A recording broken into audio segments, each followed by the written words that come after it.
घर वालों ने मेरी शादी एक नशेड़ी से करवा दी। शादी के पहले दिन ही मेरे पति नशे में दो दोस्तों को लेकर आए। उन दोनों ने मेरे साथ ऐसे काम किए जिन्हें देखकर मैं तो हैरान हो गई थी। दोस्तों, मेरा नाम सिमरन है। मैं बहुत ही गरीब परिवार की लड़की हूँ। मेरा परिवार बड़ी मुसीबतों से अपना गुजारा चला रहा है। मेरे घर में मेरी शादी अब एक परेशानी बन चुकी है। न जाने कितने रिश्ते अब तक मेरे घरवाले देख चुके हैं, लेकिन किसी को मैं पसंद नहीं आई। दिखने में मैं इतनी अच्छी नहीं हूँ। मेरा रंग गोरा नहीं है। स्वभाव और संस्कार तो मेरे बहुत अच्छे हैं, लेकिन संस्कार और स्वभाव सब बाद में आते हैं। पहले रंग आता है, इसलिए अभी तक मेरी शादी नहीं हो पाई।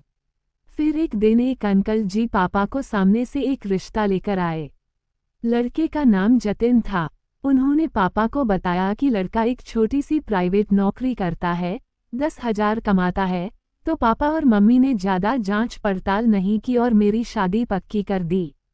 मेरे पापा को लगा कि मेरी किस्मत बहुत अच्छी है, जो मुझे इतना अच्छा घर मिला है। कुछ दिनों बाद मेरी शादी हो गई और मैं विदा होकर ससुराल आ गई। शादी की पहली रात थी। मैं अपने बिस्तर पर बैठी उनका इंतजार कर रही थी। मेरे मन में कई तरह के ख्याल थे। मैं थोड़ी घबराई हुई भी थी। अभी करीब 3 घंटे हो गए थे। मैं अपने कमरे में बैठी थी। अचानक वो जोर से कमरे का दरवाजा खोलकर अंदर आईं। उनके आते ही कमरे में बहुत दुर्गंध फैल गई। वो बुरी तरह नशे की हालत में थीं। लड़खड़ाते हुए फर्श पर ही गिर पड़ीं। शायद पापा उन्हें यही चिल्ला रहे थे कि वो आज भी पीकर आई हैं। मेरी तो कोई समझ नहीं आई कि मैं क्या करूं। रात भर वो वही फर्श पर सोती रहीं। सुबह जल्दी उठकर मैं किचन में गई। सास ससुर दोनों मुझसे नजरें नहीं मिला पा रहे थे। मैंने उनके लिए चाय बनाकर कमरे में ले गई। वो कमरे में ही थीं। जैसे ही मैंने चाय दी, उन्होंने चाय का कप फेंक दिया और बोली, दोबारा हिम्मत मत करना मेरे पास आने की। जब मैं किचन में गई, तब मेरी सास भी वहां आई और मुझसे बोली, पत्नी के आने से पति की जिंदगी में बहुत बदलाव होता है। पत्नी के आने के बाद हमने कई बिगड़े आदमी को सुधरते देखा है। मैंने यही सोचकर तुम्हारी शादी अपने बेटे से करवाई है कि शायद तुम्हारे आने के बाद वो सुधर जाए। अब तुम्हें ही उसे बदलना होगा।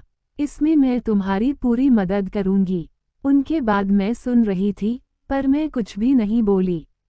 सिर्फ इतना ही सोच रही थी कि यह सब मेरे साथ क्या हो गया। जिस बच्चे को उसके माता पिता नहीं बदल सके, उसे मैं कैसे बदल सकूंगी। ऐसे लड़के से किसी की शादी करना क्या सही है, वो भी सिर्फ ये सोचकर कि शादी कर देने से सुधर जाएगा। बस यही सब सोचते सोचते मेरा पूरा दिन बीत गया। मैंने किसी से कुछ भी नहीं कहा।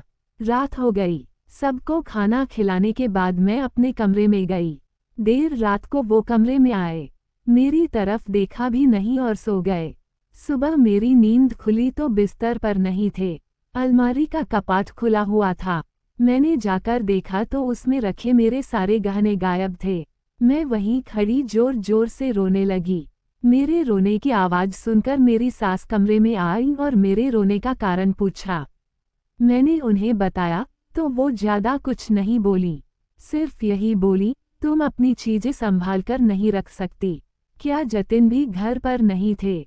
मैं समझ गई कि वही शायद मेरे गहने भी लेकर गए हैं। उस दिन पूरा दिन और पूरी रात वह घर पर ही नहीं आए। मेरे मन में तो आया कि पापा को फ़ोन करके पूछूं कि आपने किस लड़के के साथ मेरी शादी करवा दी है, लेकिन फिर मुझे लगा अब बोलने से क्या फ़ायदा।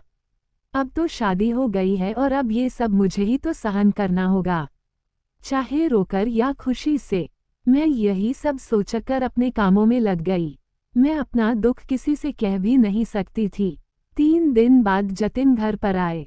आते ही उनके और ससुर जी के बीच बहुत कहासुनी हुई। मेरी सास ने मुझे फिर ताना मारा कि बहू लाए थे। सोचा था कि चलो बेटा संभल जाएगा, लेकिन उसके आने के बाद तो ये ज़्यादा बिगड़ गया है। मैंने भी सोचा कि मैं इतनी जल्दी तो हार नहीं मानूंगी, इसलिए मैंने अपने आंसू रोक लिए। मैंने उनसे फिर बात की। मैंने पूछा, आप क्या चाहते हैं? ऐसी ही जिंदगी को आगे बढ़ाना है या आपने कुछ सोचा है? वह बोले, तुझे जो करना है तू कर, मुझे तेरी शक्ल भी नहीं देखनी। तो फिर आपने मेरे गहने भी इसलिए लिए थे। बस इतना कहने पर ही उन्होंने मुझे जोर से थप्पड़ मार दिया। मैं जैसे सुन पड़ गई। अभी शादी को 7 दिन भी नहीं हुए और मेरे साथ यह सब हो रहा है। अब मैं रात भर सो नहीं पाई। मैं अपने भविष्य के बारे में सोच रही थी और मेरे सामने कई विकल्प थे जिसमें से मुझे चुनना था। रात भर मैं यही सब सोचती रही। फिर सुबह हुई, मैंने अपना फैसला कर लिया था। मैंने अपने पिता को फ़ोन किया और उन्हें सारी बात बताई। मेरे पिता ने कहा, अब जैसे भी हो, वही तुम्हारा घर है। वहाँ चाहे जैसे भी हो, तुम्हें वही रहना है। अब तुम यहाँ वापस नहीं आओगी। तुम्हारे लिए इस घर के दरवाजे बंद हो चुके हैं। मेरे पिता से मुझे यह उम्मीद नहीं थी। उनकी बातें सुनकर मैं हैरान रह गई। उनकी सोच पर मुझे बहुत गुस्सा आ रहा था। क्या शादी करने के बाद एक पिता का अपनी बेटी से कोई रिश्ता नहीं होता? क्या शादी करके उसकी सारी जिम्मेदारी समाप्त हो जाती है?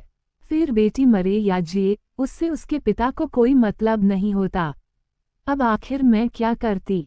रोते हुए अपनी किस्मत को कोसते हुए उसी घर में रह रही हूँ। आखिर बेटी का सहारा तो मायका ही होता है, और जब वही अपनाने से इनकार कर दे तो बेटी कहाँ जाएगी? यही सब सोचकर अपना जीवन बिता रही थी। पति की मार और सास के ताने सुनकर मेरी जिंदगी कट रही थी। एक दिन मेरे पति ने शराब पीकर मुझे बहुत मारा और मेरी सास ने भी अपने बेटे का ही साथ दिया। एक दिन तो ऐसा हुआ कि मेरी सहेली मुझे मेरे घर पर मिलने आई थी और रात को मेरे घर पर ही रुकी थी। लेकिन मेरे पति ने नशे की हालत में उसके साथ जबरदस्ती क्रिकेट खेल डाला। अब मेरी हिम्मत जवाब देने लगी थी। अब मुझे और सहने की क्षमता नहीं बची थी। मैंने सोच लिया था कि अब मुझे इसके खिलाफ आवाज उठानी चाहिए। आखिर कब तक मैं इसी तरह इनके अत्याचार को सहती रहूंगी? मैं पुलिस स्टेशन गई। मैंने अपने पति और ससुराल वालों पर घरेलू हिंसा का केस कर दिया। पुलिस वालों ने मेरे पति और सास ससुर के खिलाफ कार्रवाई शुरू कर दी और उन्हें जेल में बंद कर दिया। अब उन्हें कड़ी से कड़ी सजा दी जाएगी।